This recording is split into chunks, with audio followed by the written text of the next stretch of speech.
காவல்காரன். மதக நாட்டின் மன்னர் தான் புதிதாக அமைத்த அழகிய தென்னந்தோப்பை காவல் காக்க பொறுப்பான ஆள் தேவை. அந்த வேலையை யாரிடம் ஒப்படைக்கலாம் என யோசனை செய்தார். அப்போது அவருக்கு ராமனின் நினைவு வந்தது. அரசவையில் கோமாளியைப் போல ஒரு வேலையும் செய்யாமல் சுற்றி வருகிறான். ஆகையால் அவனுக்கு அந்த வேலையை கொடுப்பது என்று முடிவு செய்தார். இந்த நிலத்தில் தென்னங்கன்றுகள் நடப்போகிறோம். இவற்றை பாதுகாக்கும் பொறுப்பு உன்னுடையது. இந்த கன்றுகளை இரவிலும் பகலிலும் நன்றாக பார்த்து கொள்ள வேண்டும். கவனமாக நடந்து கொள் என்றார். அரசே, நீங்கள் கூறியது போலவே நடந்து கொள்வேன் என்றான் ராமன். அங்கே தென்னங்கன்றுகள் நடப்பட்டன. அவற்றுக்கு காவல் இருக்க தொடங்கினான் ராமன்.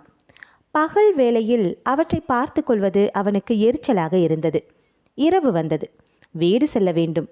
தென்னங்கன்றுகளையும் பார்த்து கொள்ள வேண்டும். என்ன செய்வது என்று சிந்தித்தான். நல்ல வழி ஒன்று அவனுக்கு தோன்றியது.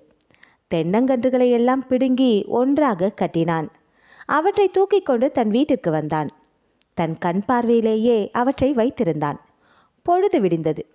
அந்த கன்றுகளை தூக்கி கொண்டு நிலத்திற்கு வந்தான். முன்பு இருந்தது போலவே அவற்றை நட்டு வைத்தான்.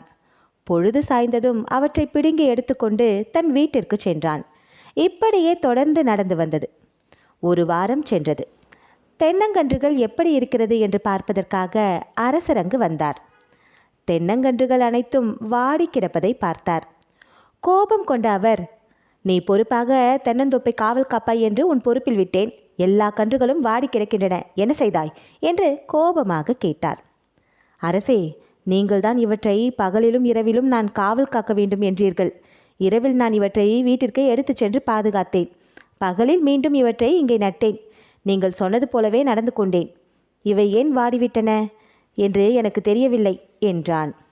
இதை கேட்ட அரசர், இவனிடம் போய் இந்த வேலையை கொடுத்தோமே என்று தலையில் அடித்து கொண்டார்.